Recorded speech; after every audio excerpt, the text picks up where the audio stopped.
Je ressentais un nœud à la gorge en lisant chaque mot de cette lettre. C'était comme si ma propre demeure était devenue un champ de bataille, et qu'on m'en expulsait. Ma maison, ma vie, cette phrase se répétait dans ma tête comme un mantra douloureux. Ce n'était pas seulement une querelle légale, c'était une menace directe envers mon univers.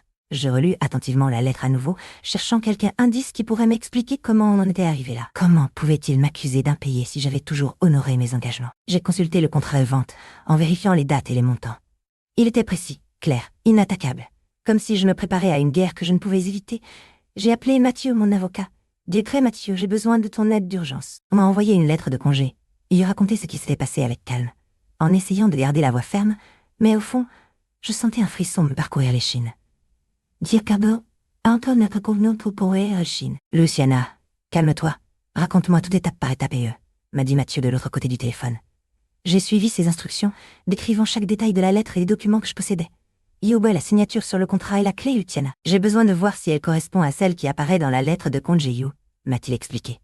Ces paroles m'ont donné une petite lueur d'espoir. Si cette accusation fausse reposait sur une erreur ou une falsification du contrat, alors j'avais encore une chance. Immédiatement, j'ai vérifié mes fichiers numériques, à la recherche des reçus de paiement hypothécaire. Il fallait que je m'assure que chacun d'eux était en ordre et vérifiable, avant d'avoir les preuves entre les mains. Je ne pouvais pas me permettre de sombrer dans le désespoir. C'était un jeu d'échecs. Et il fallait que je sois plus astucieuse que mes adversaires. Mais en examinant les documents, une phrase de la lettre m'a frappée avec force. « Yoga, vous disposez de 24 heures pour quitter les lieux ?» Yo. La tension me serrait comme un poing dans l'estomac, tant que je n'aurais pas des preuves irréfutables de la fausseté de leurs accusations. Ma maison, ma vie, serait en danger constant. Diego et Emilia s'étaient acharnés contre moi. Ma seule option était de leur démontrer ce qu'ils avaient fait, de rassembler des témoins et de reconstruire la vérité avec chaque fragment de preuve que je pourrais trouver. J'ai commencé par parler à Marcos, le voisin de l'appartement en face, un homme simple et gentil, toujours prêt à donner un coup de main. Je lui montrai l'acte notarié, celui qui certifie ma propriété. Yoga est sûr que je me souviens. Luciana Yu, la fidélité absolue au sens. Ne ajouter ni n'omettre d'informations. Éviter la gergale et colloquialisme, utiliser un langage naturel et sobre. Marcos, sa voix tremblant en évoquant ce jour-là. Igor, la signature était la vôtre. Il n'y a aucun doute. Et vous étiez si heureux, comme si vous aviez le contrôle de tout. Cette conversation avec Marcos m'a donné un peu d'espoir. Mais j'avais besoin de plus de preuves, de plus de voix pour confirmer mon innocence. J'ai alors appelé Ina, la voisine du bâtiment qui me fait toujours des cadeaux de fleurs quand elle voit mes plantes fanées. Je lui ai montré les reçus de paiement de la hypothèque, chacun comme une preuve irréfutable du respect de mes obligations.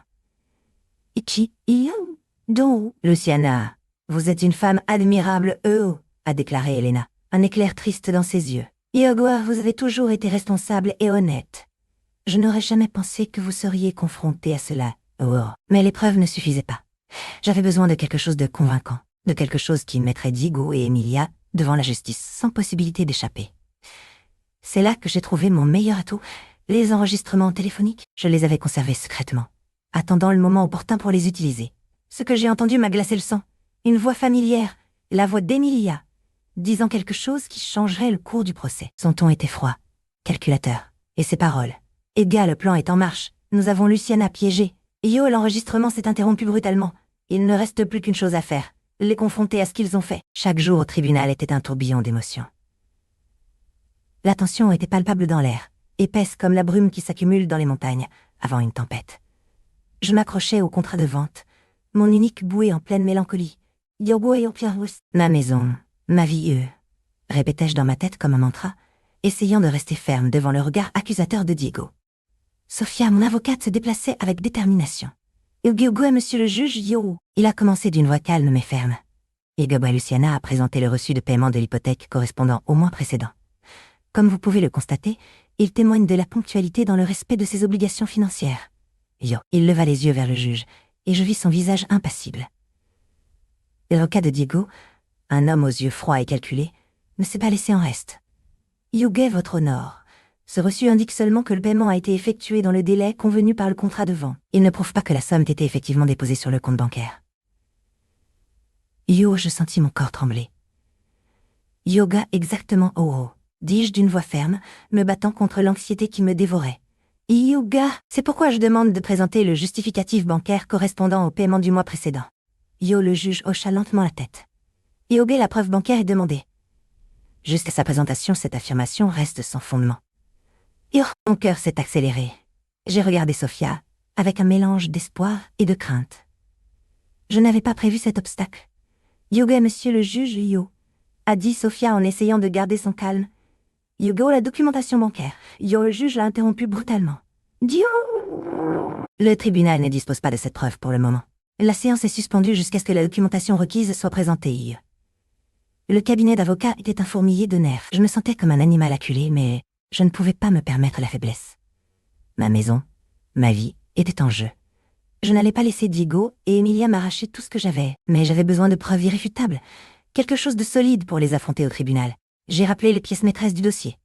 Le contrat de vente, les reçus de paiement de l'hypothèque et les actes notariés. J'avais besoin d'une copie du jugement de destitution pour la comparer au titre de propriété. Peut-être y trouverais-je la piste dont j'avais besoin. Belle Luciana, ouais, a appelé Sophia, mon avocate.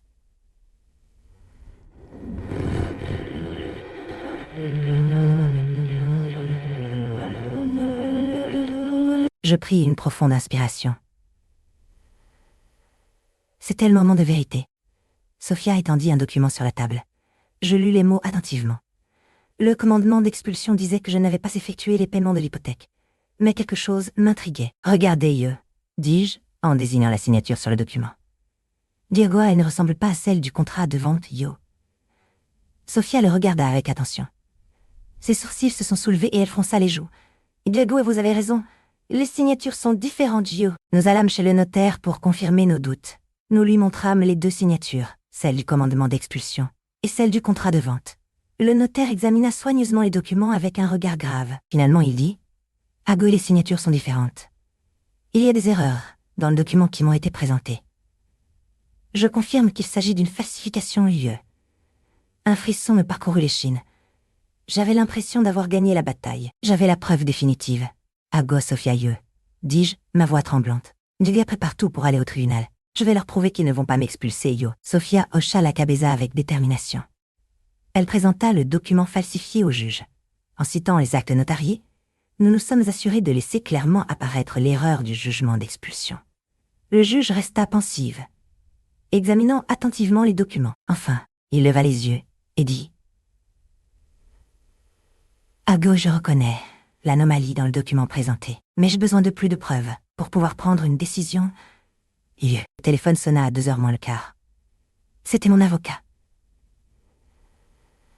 Yoga, Luciana, le tribunal a approuvé l'audience d'urgence pour 3 heures. Tu dois être là, Yo, dit-il avec enthousiasme. Je me sentis soulagée. Un rayon d'espoir au milieu de cette tempête. Alors, je pensais à tout ce que j'avais perdu, à la sensation que mes propres souvenirs faisaient partie du conflit. Ce qu'ils ont fait me brise, comme si ma propre maison était un champ de bataille. J'ai le contrôle, répondis-je d'une voix ferme, bien que je sois un tourbillon à l'intérieur.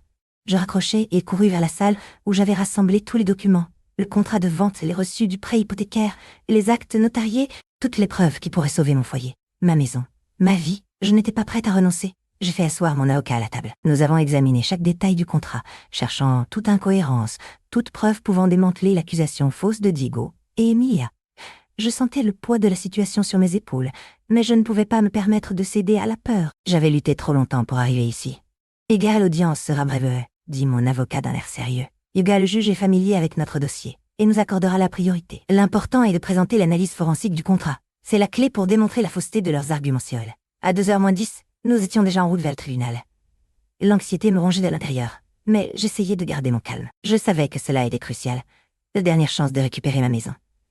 L'avocat a revu une fois de plus l'analyse forensique avant d'entrer dans le bâtiment. Dans mon esprit, je l'ai répété comme un mantra. Il est comme ma maison. Ma vie, ma maisonnier. À l'arrivée au tribunal, l'atmosphère était tendue. Le juge nous reçut d'un regard froid et distant. Mon avocat expliqua brièvement la situation, puis présenta la demande d'audience urgente. Le juge examina les documents pendant quelques secondes. Un silence funèbre règne dans la salle. Finalement, il prend une décision. Le tribunal aura l'audience sans audition préalable.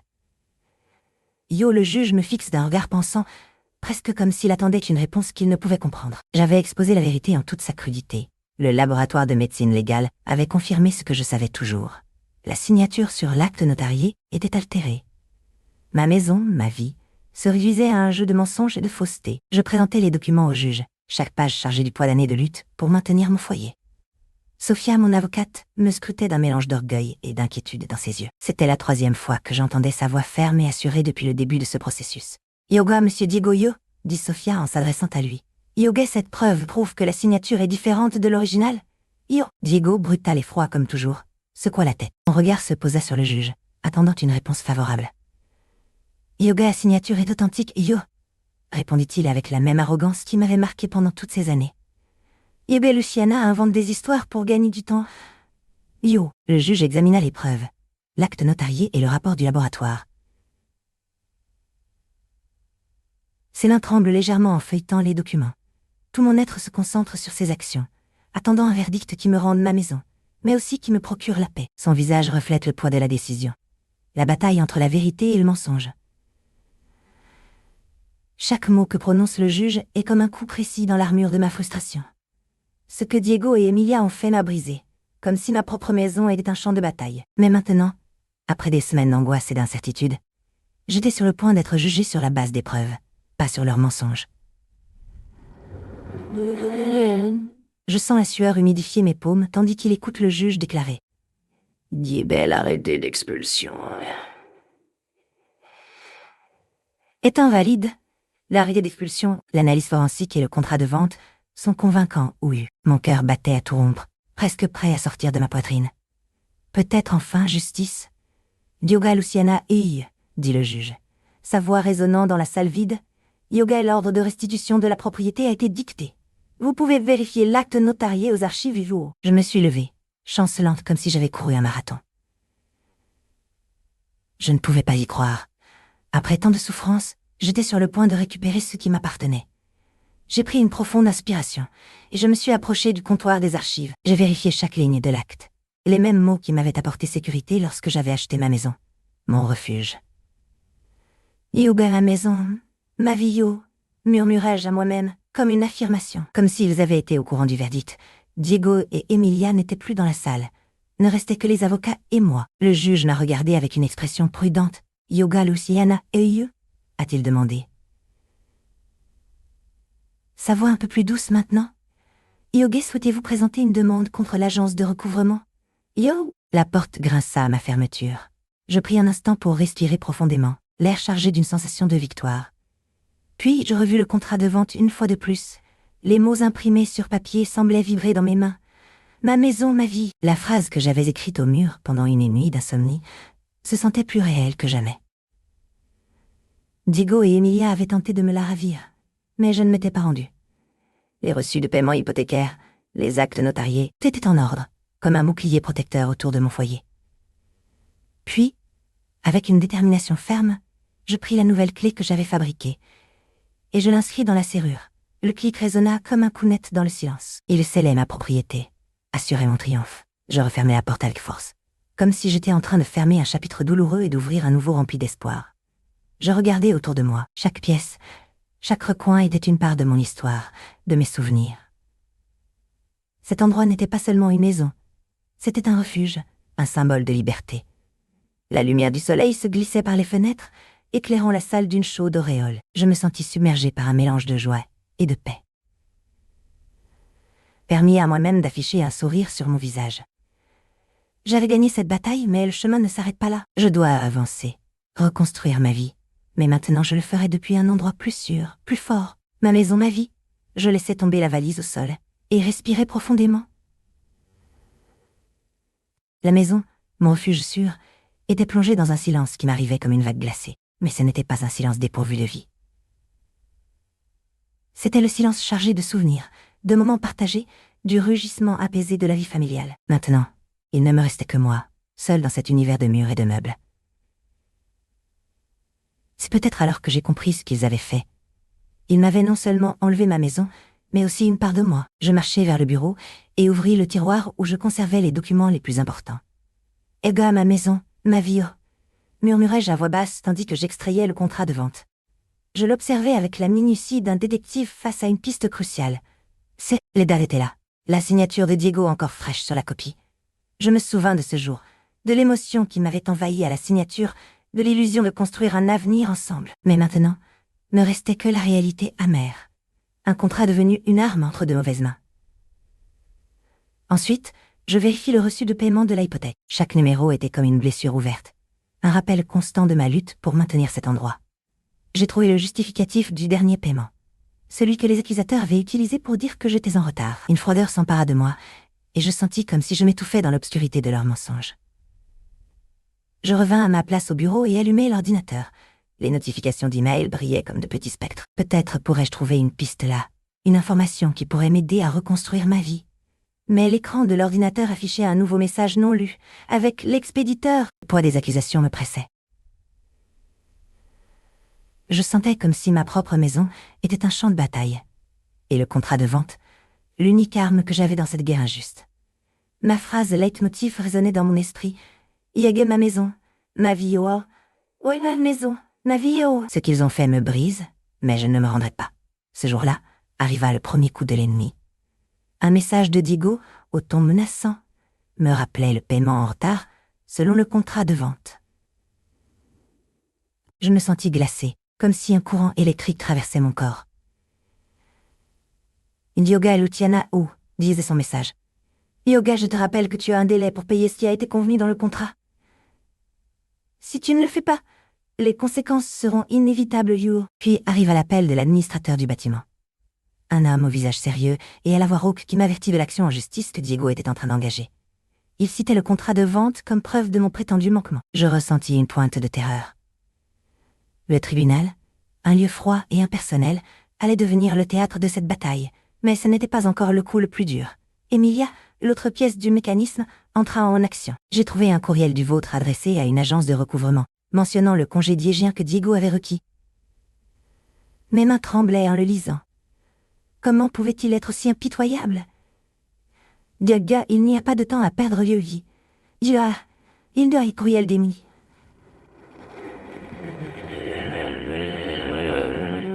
Le congé prend effet, et nous devons agir rapidement pour récupérer la propriété UE. Jusqu'à ce que l'administrateur du bâtiment me parle avec cette voix glaciale, je me suis sentie dans une bulle de confusion. Un homme à l'autre bout du téléphone, citant le contrat de vente comme ma sentence de mort. Yoba, le tribunal notifiera demain. Préparez-vous, Ye. L'angoisse m'est enfoncée dans la poitrine comme un poignard. Je n'arrivais pas à croire que ma propre maison était sur le point de devenir un champ de bataille. Ce qu'ils avaient fait, ce que Diego et Emilia avaient fait, me brisait intérieurement. Ma maison, ma vie. Cette phrase se répétait insistamment dans mon esprit, de plus en plus faible sous le poids de la situation. J'ai appelé la banque une main tremblante. Je devais payer la prétendue dette. Yogonk, j'ai besoin de confirmer le paiement de Dieu, ai-je dit d'une voix tendue. Elga, si possible, je veux effectuer un virement immédiat pour éviter des problèmes chauds. L'opératrice m'a écouté attentivement puis a répondu « Yuka, je suis désolée, mais votre transaction a été bloquée au haut. Dieu bloqué. Pourquoi ?» Yo, mes mots se sont élancés, chargés de frustration. « Yoga, nous avons examiné le reçu figurant dans vos documents, et il semble ne pas refléter un paiement complet Tio, m'a-t-elle expliqué avec professionnalisme. Yoga, je suis vraiment désolée, mais la transaction a été rejetée pour manque de fonds de GIE. Un frisson m'a parcouru l'échine. J'examinais avec soin les justificatifs de paiement hypothécaire que conservais précieusement. Je les avais scrutés à maintes reprises, m'y assurant que tout était en règle. Mais maintenant, le banc les citant comme preuve, je me sentais confuse et impuissante. Comment cela était-il possible? Le même jour, j'ai reçu l'assignation à quitter les lieux. Un document froid et percutant qui confirmait le pire. Ma maison était en jeu. Le contrat de vente figurait clairement dans l'assignation, comme s'il s'agissait d'une preuve irréfutable contre moi. La procédure légale était en marche. La rage me brûlait encore à l'intérieur, comme si ma propre maison était un champ de bataille. Mais l'impuissance ne pouvait pas me paralyser. Ma maison, ma vie, cette phrase se répétait dans mon esprit, une armure pour m'affronter à cette barbarie. Je devais agir, et j'avais besoin d'aide. L'avocate Sofia était connue pour sa méticulosité et sa rapidité dans les affaires similaires. Je me suis présentée dans son cabinet avec le contrat de vente entre mes mains, comme s'il s'agissait d'une charte qui me protégeait. « Dieu, j'ai tout documenté, Yo », lui ai-je dit, en lui remettant la preuve la plus importante. « Où est chaque paiement, chaque reçu, est à mon nom. Yo ». Sofia l'a examiné attentivement, parcourant chaque ligne avec soin.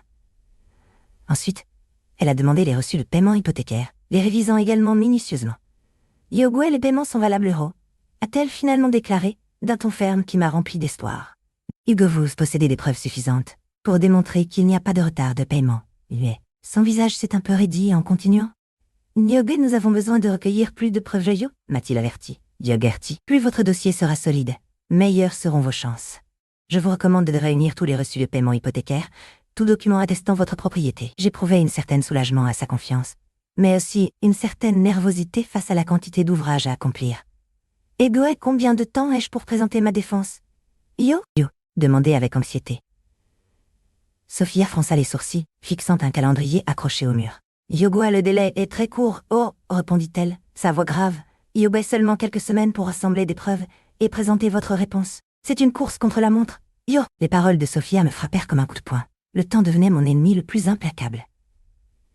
Les promesses de Diego et Emilia s'évaporèrent aussi rapidement que la pluie sur l'asphalte brûlant. La fureur m'envahit. Mais alors, une étincelle de détermination. Je ne me rendrai pas. Ma maison à vie, c'était ce que je défendais à Toussaint-Neil.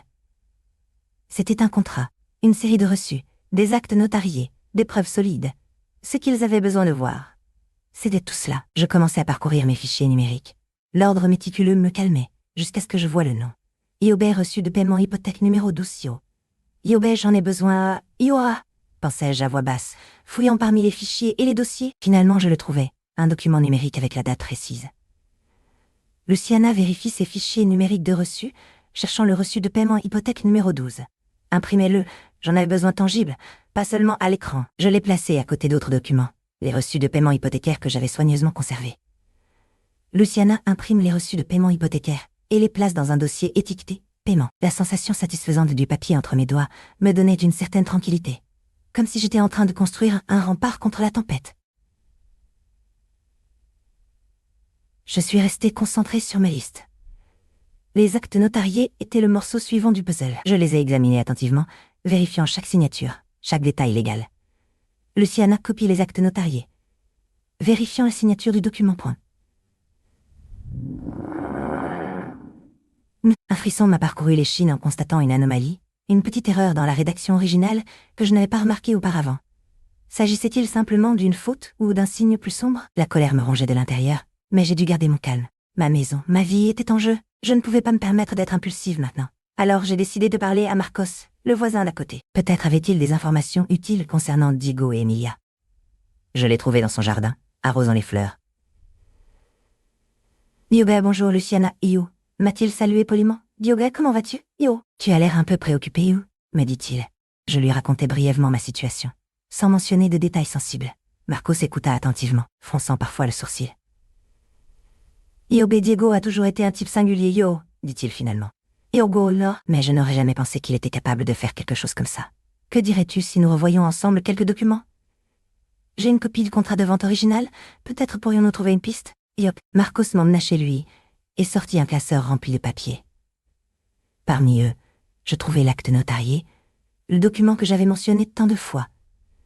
Je le regardais attentivement, me concentrant sur la signature de Diego. Elle était différente des autres, plus hâtive, comme si elle avait été écrite par quelqu'un qui ne maîtrisait pas l'écriture. Yoga et ce contrat? Glotienes. Yo? Demandai, désignant l'écriture du doigt tremblant. Ega, je l'ai depuis longtemps, Yo, répondit Marcos, un air d'inquiétude sur son visage. Yoga, je ne suis pas sûre de quoi penser. Peut-être que Diego l'a signé sous la pression.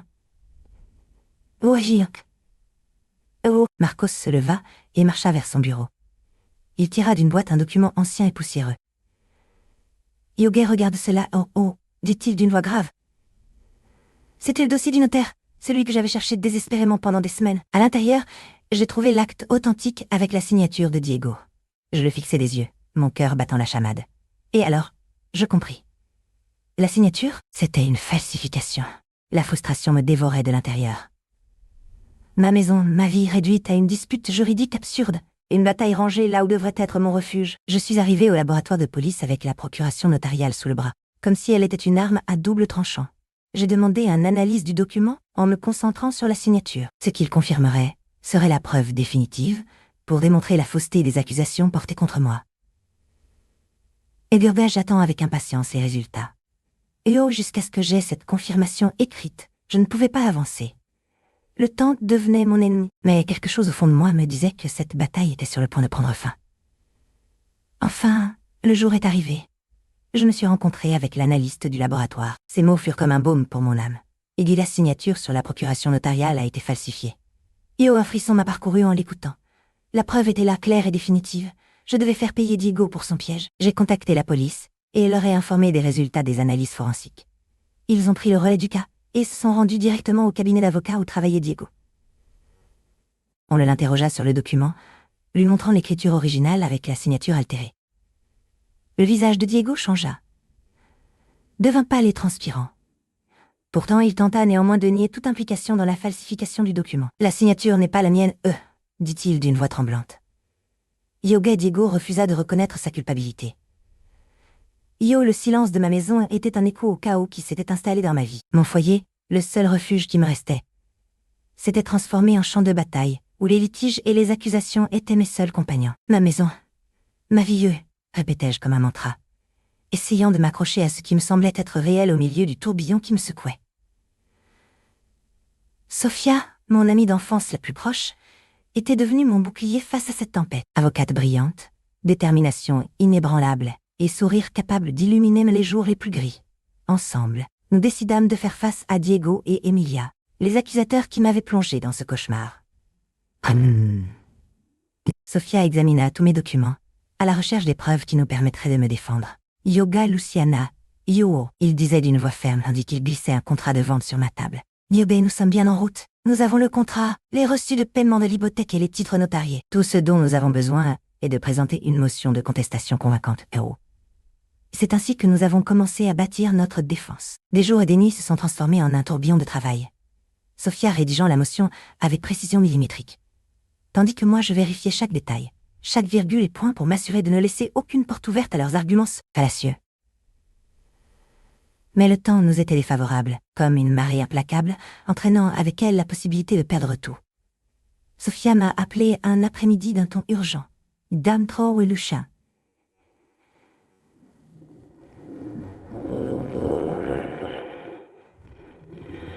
J'ai envoyé la motion et le jugement d'expulsion. Nous devons être prêts à lutter, J'ai senti un nœud dans la gorge. Le tribunal était le dernier rempart avant l'abîme, l'endroit où il serait décidé si je restais chez moi ou si j'étais condamnée à la perdre. Sophia m'a réconfortée. « Yogo, ne t'inquiète pas, Luciana, je suis là pour toi. Nous allons gagner cela ensemble, Yo. » Alors que mon esprit errait dans un labyrinthe de pensées et d'émotions, je consultais le carnet du juge à la recherche de la date de l'audience. C'est alors qu'une réalité froide et implacable m'atteignit. Le tribunal annoncerait sa décision le lendemain. Ce serait demain à 9h.